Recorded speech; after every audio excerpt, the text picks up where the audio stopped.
Hello and welcome to probably the most tedious video that will ever exist on this channel, but bear with me because a while ago I put a poll on the community tab on this channel asking people if they wanted to see behind the scenes of the editing process, and the majority of voters did, so I thought I'd put this together quickly just so you can have a look out of interest.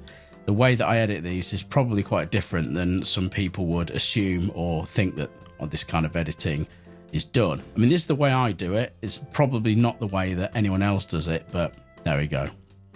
So what you can see here is two windows open. I've got one on the left and one on the right. Now, I'm using a software called Descript, which I'll link to in the description in case you want to check it out. It's I've been using it for a few years. It's really good.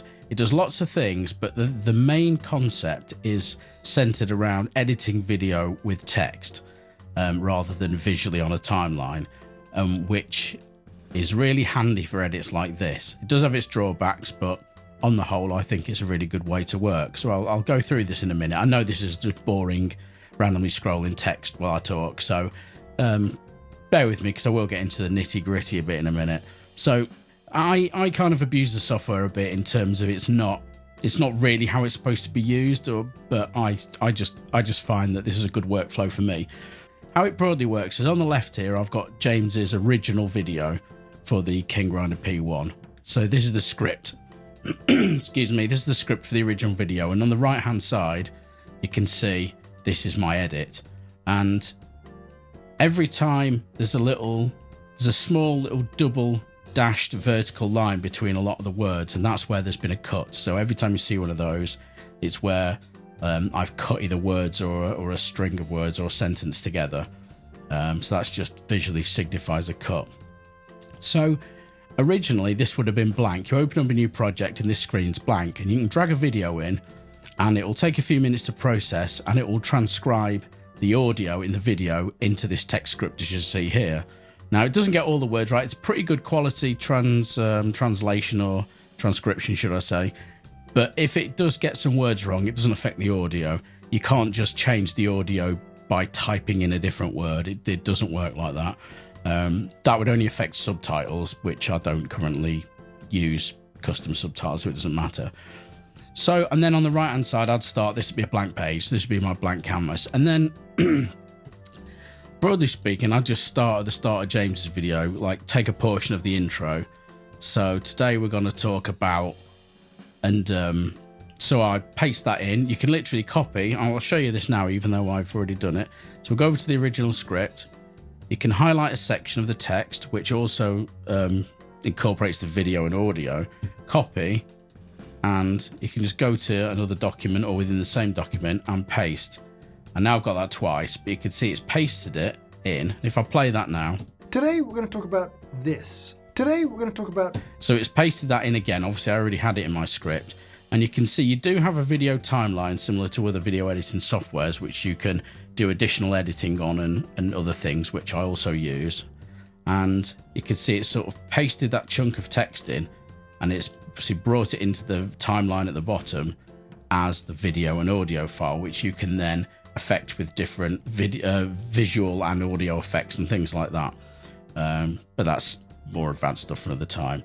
And generally speaking, I would just go through and I would start to build some kind of narrative using the original script. So I'd start generally with the intro from James, just a portion of the intro, of course, just so it started the video, and then I would just scan down. If I wasn't too familiar with the video, if it wasn't something I'd watched recently, I'll scan down and read this, just eye over the script, just to kind of refresh my memory on what's going on and just see if there's anything that I feel like I could definitely want to put in there in another context or whatever.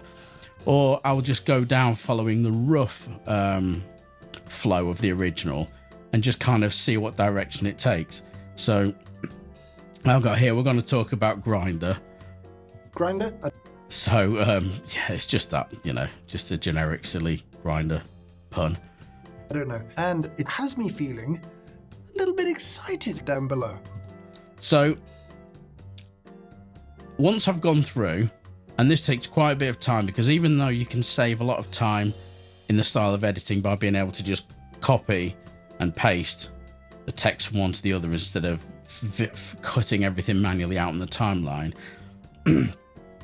it takes quite a long time to actually put these things together in a way that isn't a complete mess. So you can also search for things. So if I go to the original script, James's original video, and I just type the word grinder in, it will highlight and show me all the instances of the word grinder in this particular script. Now, if I'm trying to paste in that word or a string of words and sentence, then there might be many to choose from in the script, all set at different volume levels, inflections, and tonal levels of whether he's talking quieter and louder, etc., etc. So sometimes it's not just the case of I'll say I want to put in the word grinder there. I might go through like 10 different instances of the word grinder until I get one that flows closely enough with the line of text before it and possibly after it. And there are some ways we can blend that together. We can crossfade audio in the timeline below if we want to, and there are some other tips and tricks which we can use within the software that will help to try and match the audio a little bit more. I'm not going to go into them now, but it's sort of an extra process that you do on top. So how I structure this is I'll go through and I'll put together rough cuts, and once I've gone through this whole process and I've got to the end, I then go back through and do a second pass of editing, which is going through all the cuts one by one and just seeing if they flow enough.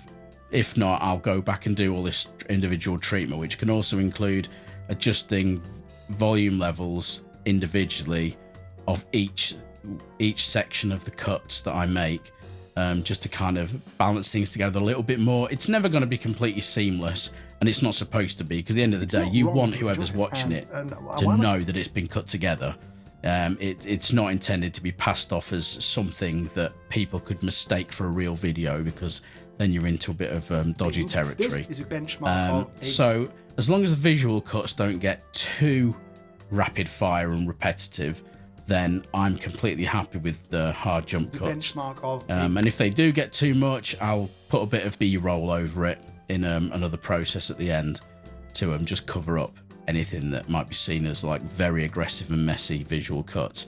And from an audio point of view, again, I don't mind if it's an obvious cut between two words as long as it's not super jarring. And normally I get to the end, and once I've gone through with like the second pass of refining, I'll just listen to it without looking at the screen, or just close my eyes or something like that, and just listen to the audio.